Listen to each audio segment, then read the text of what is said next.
So I was asked about Tiffany Haddish and Ari Spears being accused of manipulating kids on movie sets and doing some things that were pretty inappropriate. I'll let you go read the lawsuit to find out the details.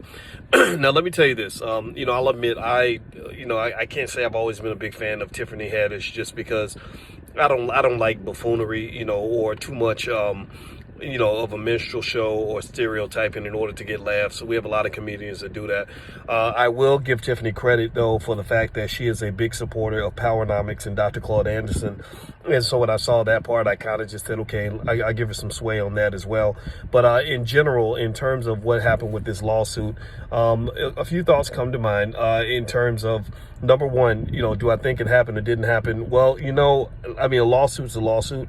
The lawsuit's been filed repeatedly. For whatever reason, this lady can't get representation. I don't know why that is.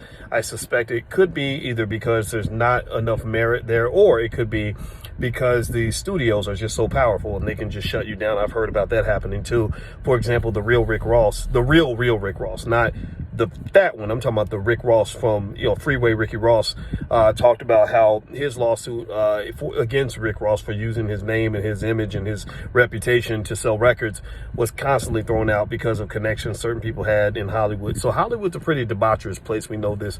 Also, we know Tiffany's heavily aligned, like with the Jewish community, things like that. Those things will come into power to protect you. I really do believe that. Now, here's the thing.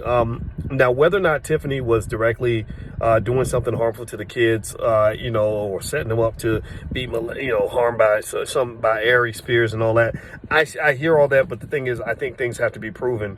But one thing so in terms of things that are true, that are fundamentally true, that I believe Tiffany knows are true, is that this whole skit shouldn't have happened. I saw pieces of it. I don't want to watch too much of that nasty stuff, but it was enough where everybody who saw it that I've seen has pretty much said this should not have been made. This was a problem. This was not cool.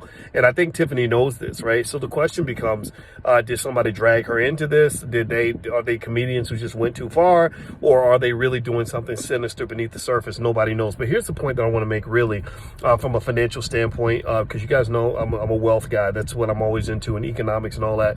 A lot of people get hypnotized by money. A lot of parents get hypnotized by money.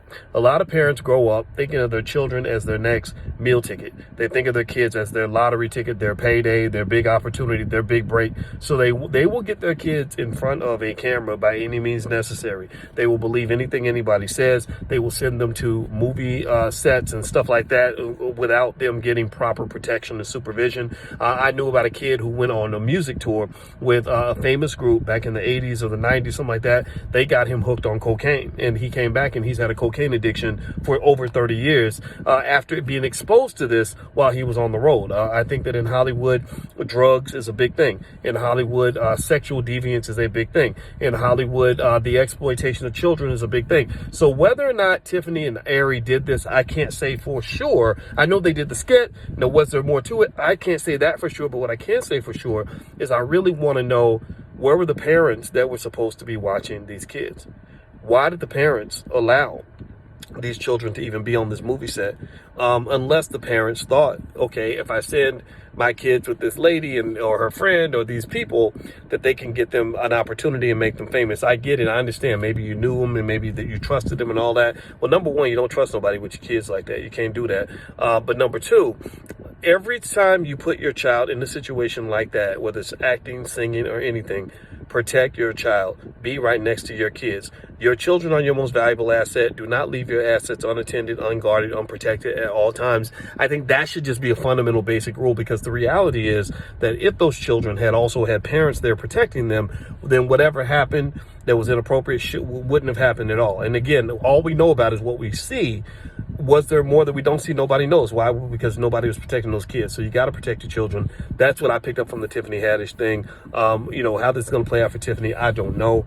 But I do know that it shouldn't have happened in the first place. None of it should have happened. And I think even Tiffany would probably agree with some of that. I don't know how deep this goes, though. So we'll see. Anyway, guys, that's it. That's my 2 cents. I'm Dr. Boyce Watkins. Hit the thumbs up button, thumbs up, share, subscribe. Also, my website's above me, boycewatkins.com. I'll see you guys soon. Take care now. Peace.